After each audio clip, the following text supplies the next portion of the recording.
ভিতরটা কি বাকি দাঁড়িয়েছে ওটা না ওই সাহাবী কি কইলা ইয়া রাসূলুল্লাহ ইয়া হাবিবাল্লাহ আমার প্রতিবেশী এই আচরণ করছেন নবীজি তখন সাহাবায়ে কেরামকে পাঠাইলা এর হাদিস আইছে নবীজি স্বয়ং গেছেন ইয়া পরিস্থিতি দেখে আইছেন বেচারা কয় যে আমি এটা ইসলাম নাই আমার বড় মিষ্টান জাতীয় হুজুর এরপরে নবীজি আইছেন সাহাবায়ে কেরামকে পাঠাইছেন যে যদি এই খেজুর গাছটাকে উদ্ধার করতে পারো তাহলে জান্নাতের মধ্যে এর বদলা আল্লাহ রাব্বুল আলামিন তোমার এই খেজুরের বাগান দিবে। মানে এই বিষয়টা শুনিয়া সাহাবী গেছেন সাহাবী আপনার গেছেন গিয়া বইটা যে তোমার খেজুর গাছ বেস্তায়নি বেচারা হয় না আমি বেস্তাম নাই আমার খেজুর গাছের খেজুর বড় মিঠা বড় ভালো ঠিক আছে খেজুর বেস্তাম নাই বলে বেস্তায় না কয়টা দেওয়া লাগবে ওইটার কথা আমি কইলাম তো বেচতাম না এটা আমি নিয়েও দিতাম না আর তুমি তো দিতাই পারতাই না বলে দিতাম পারতাই না বলতে কয়টা দেওয়া লাগবে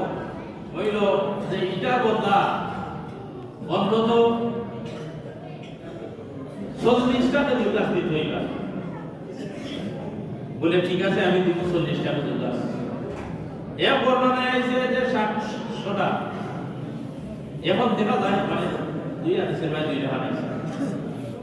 যে কয়টা খেজুর গাছ দেওয়া লাগবে তুমি কইছো সুতরাং আমি আমার বাগানদারের এই একটা বাগান কি আছে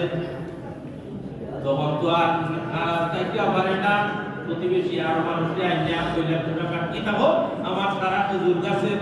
যে বাগান আছে ওই একটা খেজুর গাছের বিনিময়ে আমি তাকে বাগান দিলাম তোমরা সাক্ষী থাকো এরপরে তো এইটা চিন্তা নেই লাগে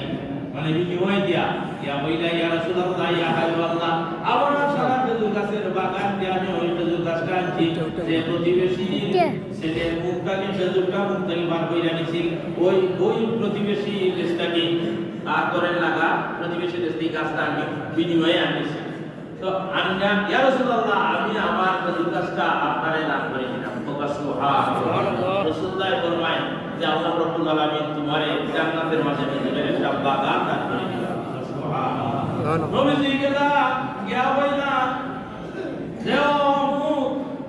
আজ থেকে তুমি ওই খেজুর গাছের মালিক হয়ে গেলে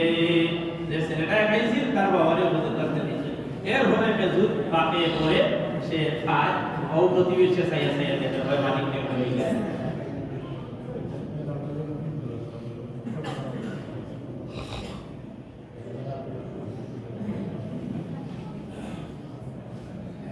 সম্মানিত দুস্থ হুজুরাবাসী